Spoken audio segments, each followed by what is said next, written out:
Bonjour, c'est Alice. Alors, ce confinement commence à vous peser et vous ne supportez plus vos quatre murs. Bon, je vous propose aujourd'hui un petit voyage au pays de l'imaginaire. Oui, les objets que vous avez tous les jours sous vos yeux depuis 5 semaines, vous ne les supportez plus, eh bien, on va essayer de les voir ensemble un peu différemment.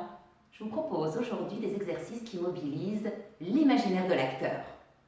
Pourquoi l'imaginaire? Parce que le théâtre doit être décalé par rapport à la vie.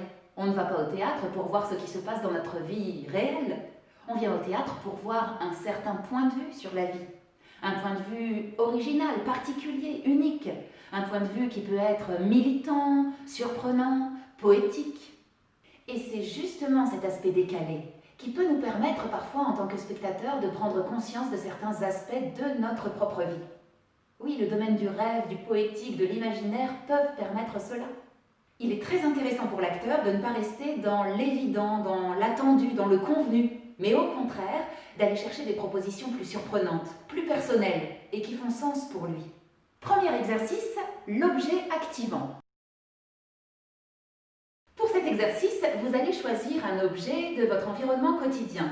Un objet de base, un objet simple, un objet facile à manipuler. Exemple, cette louche ou ce saladier. Bref, un objet que vous ne supportez plus, ça fait 5 semaines que vous le voyez, vous avez envie qu'il disparaisse. Eh bien, nous allons essayer de le faire disparaître comme par magie, et ceci grâce au jeu d'acteur. Oui, car ceci, à partir de maintenant, n'est absolument pas une louche, c'est tout sauf une louche. Et ceci est tout sauf un saladier. Comment le simple jeu de l'acteur a le pouvoir de transformer ces objets de la vie quotidienne. Premier élément à transformer, ce saladier.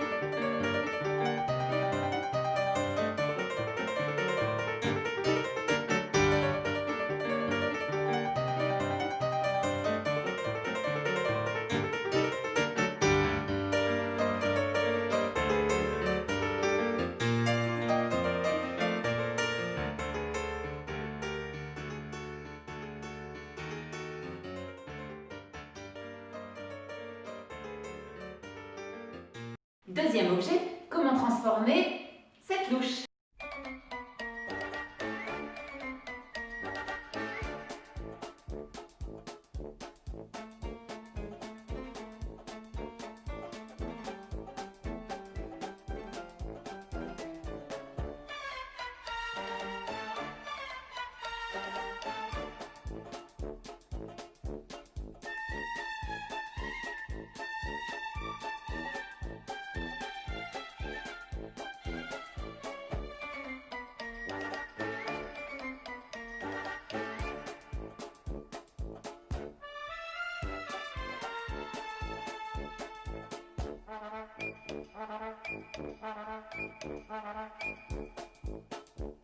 Bien entendu, pour cet exercice, vous pouvez prendre un autre objet, un ballon, une fourchette, un torchon, ce que vous voulez. La seule règle de l'exercice, c'est cet objet doit être tout sauf ce qu'il est dans la vraie vie.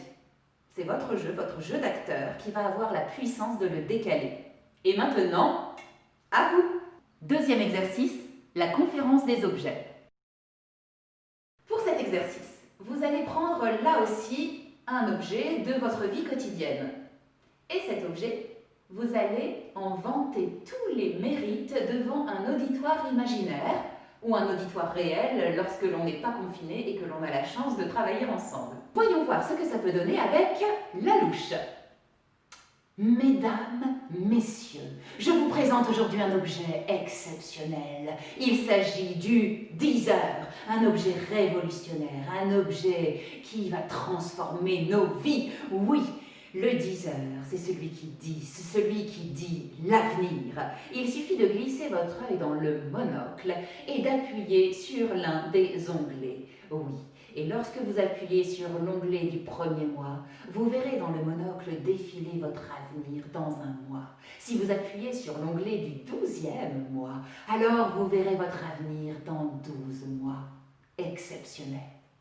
Évidemment, le Deezer va vous montrer votre avenir si vous n'agissez pas. Oui, il va vous montrer ce qui va se passer si vous n'êtes pas au courant. Sauf que vous allez pouvoir lire ce qui va se passer, par exemple, bing! dans 2 mois, vous allez vous casser la jambe en tombant du bus. Ah, mais pas de problème, vous trouvez ce jour-là un autre moyen de transport. Le Deezer est un produit ergonomique, 100% intuitif et réalisé dans des matériaux 100% recyclables. De plus, il y aura bientôt une extension qui vous permettra de voir jusqu'à 5 ans en avance pour vous permettre de mieux anticiper et agir sur votre futur. Pour ce deuxième exercice, vous pouvez prendre un objet très différent du mien. Ça peut être une brosse à cheveux, ça peut être une clé, un tournevis, un parapluie, une chaussure. L'important, c'est de laisser libre cours à votre imagination et de vous amuser.